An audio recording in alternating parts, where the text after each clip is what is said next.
Elena Vasquez's life, by all accounts, was unremarkable until it became the center of a courtroom drama that would expose truths far beyond her divorce proceedings. Born in 1986 in a quiet Boston suburb, Elena grew up as the only child of Antonio Vasquez, a civil engineer, and Maria Vasquez, a woman whose frequent absences were explained as overseas consulting work. According to family records, Maria's trips took her places like Geneva, Bogota, and Hong Kong, always returning with small tokens for Elena, a jade pendant, a leather-bound notebook, but little explanation. Antonio, a patient man, raised Elena alone for much of her childhood after he and Maria divorced in 1995, citing irreconcilable differences over Maria's demanding career. Elena, only 9 at the time, adapted to her mother's sporadic presence, though she harbored quiet resentment for the missed school plays and birthdays. Elena excelled academically, particularly in mathematics and Spanish, skills that hinted at her mother's linguistic prowess. By high school, she was a standout on the debate team, known for her sharp reasoning and composure under pressure, traits that would later anchor her in court. She earned a scholarship to New York University, where she studied finance, graduating in 2008 amid the global financial crisis. Despite the economic turmoil, Elena's diligence secured her position as a junior analyst at a Manhattan investment firm, where she analyzed global market trends. Her life seemed set on a steady, if unexciting, path until she met Victor Lang in 2012 at a financial conference in New York. Victor, then 42, was a charismatic CEO of Lang Enterprises, a company dealing in international trade and logistics. He pursued Elena with charm, sharing stories of his travels and business ventures. By 2013, they were married in a lavish ceremony attended by New York's elite. Elena left her job to support Victor's business, handling financial records and client communications. For 2 years, their marriage appeared stable, filled with trips to Paris and Dubai, and a luxurious apartment overlooking Central Park. But by 2016, Elena noticed discrepancies in their joint accounts. Large sums transferred to banks in Zurich and the Cayman Islands without clear explanations. When she questioned Victor, he dismissed her concerns as routine business dealings, but his evasiveness grew, and so did his temper. The marriage unraveled in 2017 when Elena discovered Victor's extramarital affairs and confronted him about the mysterious transactions. Victor's response was to accuse her of mismanaging their finances, a claim that escalated into a bitter divorce filing. According to court documents, Victor alleged that Elena had embezzled over $2 million from their joint accounts, funneling the money to offshore banks for personal gain. Elena denied the charges, insisting she had only followed Victor's instructions for certain transfers. The case went to trial in September 2018, drawing attention due to Victor's prominence and the sensational nature of the accusations. The New York Supreme Court, presided over by Judge Harlan Brooks, became the stage for a contentious legal battle.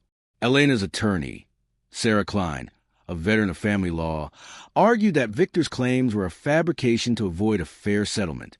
Victor's lawyer, Harlan Reed, a bulldog in the courtroom with a reputation for aggressive tactics, painted Elena as a calculating opportunist who had married Victor for his wealth. Witnesses from Lang Enterprises testified that Elena had access to company accounts, though none could provide direct evidence of her wrongdoing. The trial dragged on for weeks, with financial records and emails dissected in exhaustive detail. On October 15, 2018, the trial reached its turning point. Elena took the stand for cross-examination, facing Reed's relentless questioning about the Zurich transfers. Ms. Vasquez, did you not authorize $1.5 million to an account in Switzerland without my client's knowledge? Reed pressed, his voice sharp. Elena responded calmly. Those transfers were for family matters, as I discussed with Victor at the time. Reed scoffed, stepping closer. Family matters? Your mother, who's barely been in your life, or perhaps a scheme to hide assets.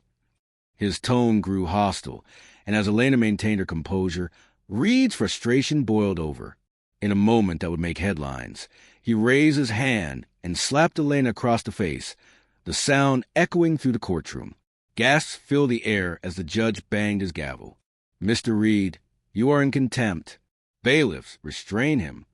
Reed, immediately regretful, stammered apologies, claiming Elena's defiance had provoked him. Bailiffs escorted him out as Sarah Klein demanded a mistrial, citing egregious misconduct. Elena, her cheeks stinging, touched her face but refused to break down. The judge recessed the court for 30 minutes to address the incident, during which Elena sat in a side room, processing the humiliation. According to those present, she whispered to Sarah, "I won't let this define me." As the court prepared to resume, the heavy doors of the back opened, and Maria Vasquez entered. At 57, Maria carried herself with the authority of someone accustomed to high-stakes environments. Dressed in a tailored black suit, she approached the bench with a leather briefcase. "Your Honor, I am Maria Vasquez, Elena's mother," she said, her voice steady. "I have critical evidence that must be presented." After presenting identification and a letter from the Department of Justice, the judge allowed her to testify. Maria swore in and began a narrative that would shift the entire case. Maria revealed she had been a CIA operative for 32 years, specializing in counterintelligence and financial investigations. Her career began in 1986 as a linguistics expert, analyzing intercepted communications. By the 1990s, she was running covert operations in Europe and Latin America, tracking money flows linked to espionage. Her frequent absences from Elena's life were deliberate, meant to shield her family from the dangers of her work. According to declassified records, Maria had divorced Antonio to protect him and Elena from potential retaliation by foreign agents. Elena grew up believing her mother was a diplomat, a cover story Maria maintained even during brief visits. In 2014, Maria was assigned to investigate Lang Enterprises for suspected ties to Russian money laundering. Posing as financial consultant, she infiltrated Victor's network, attending meetings and gathering intelligence. She discovered that Lang Enterprises was funneling funds to sanctioned entities through a web of offshore accounts. To trace the money without arousing suspicion, Maria needed a clean intermediary. She turned to Elena, asking her to handle secure family investments without revealing the operation's true nature. Elena, trusting her mother, complied, unaware that the transfers were part of a CIA sting. Maria testified that the Zurich wires, which Victor accused Elena of embezzling, were authorized by him initially as part of his own dealings. When Elena began questioning the transactions, Victor saw an opportunity to deflect scrutiny by framing her during the divorce. Maria presented redacted CIA documents, cleared for release, showing Victor's communications with Russian oligarch under U.S. sanctions. The documents included bank records and emails detailing payments for consulting services that were, in fact, fronts for espionage activities. "My daughter is innocent," Maria stated. Victor Lang used her as a pawn to cover his own crimes. Victor's face drained of color as Maria spoke. Reed, still reeling from his earlier outburst, objected repeatedly, but the judge overruled, admitting the evidence. The courtroom buzzed as Maria detailed her investigation, including a 2015 operation in Geneva where she posed as an investor to gain Victor's trust. She revealed that Victor had pursued Elena partly because of Maria's fabricated financial profile, believing it would legitimize his operations. When Elena uncovered discrepancies and confronted him, Victor initiated the divorce to silence her, fabricating the embezzlement charges. The judge recessed the court to review the documents. During the break, Elena and Maria spoke privately for the first time in years. Maria apologized for secrecy, explaining that her CIA role required distance to protect Elena. "I was always watching over you," Maria said, her voice steady but eyes betraying emotion. Elena, still processing the slap and the revelations, nodded, beginning to understand her mother's sacrifices. According to those close to them, this moment marked the start of their reconciliation. When the court resumed, Victor took the stand, visibly shaken. Under pressure, he admitted to regular business practices but denied espionage ties. However, Maria's evidence was overwhelming.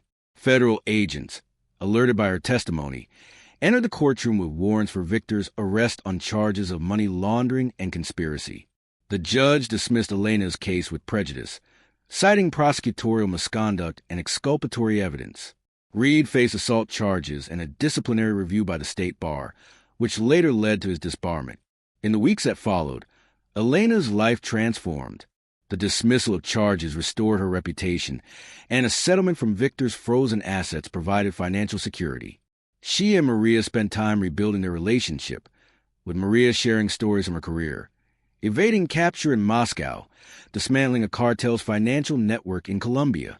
Elena learned that Maria had influenced her NYU acceptance through discreet connections, ensuring her daughter's future while staying in the shadows. Victor's arrest led to the collapse of Lang Enterprises. According to federal reports, his indictment triggered investigations into his associates, resulting in multiple arrests. Elena, inspired by the ordeal, left finance to pursue investigative journalism, focusing on financial crimes. Her book, Unveiled Secrets, published in 2020, detailed the trial and her mother's role, becoming a bestseller. Maria retired from the CIA in 2019, moving to New York to be near Elena. They met weekly for coffee, discussing everything from politics to Maria's declassified missions. The slap, though a moment of humiliation, became the catalyst for truth. Elena later reflected that it was the price of uncovering Victor's deception and reconnecting with her mother. Maria, in her understated way, remarked, "Sometimes justice arrives with a sting." Their bond, forged through adversity, proved enduring, a testament to the power of truth in the face of lies. Elena's story resonated beyond the courtroom. News outlets covered the trial extensively, highlighting the rare instance of a lawyer's assault and the dramatic intervention of a CIA operative. Legal scholars cited the case in discussions of courtroom ethics, while intelligence analysts pointed to it as an example of how covert operations intersect with civilian life. Elena and Maria became advocates for transparency, speaking at conferences about financial crimes and the personal cost of secrecy. The aftermath saw Elena thrive in her new career. She published articles exposing corporate fraud, earning awards for her tenacity. Maria, though retired, consulted occasionally for think tanks, sharing her expertise on counterintelligence. Together, they supported initiatives to protect whistleblowers, drawing from their own experience. Victor, convicted in 2019, received a 12-year sentence, his empire reduced to a cautionary tale. Elena's journey from accused to vindicated underscored the unpredictability of truth. The slap, meant to intimidate, instead opened the door to justice. Maria's entrance, quiet but seismic, reminded all involved that hidden forces can reshape destinies. Their story, rooted in sacrifice and redemption, left an indelible mark on those who followed it, proving that even in the darkest moments, clarity can emerge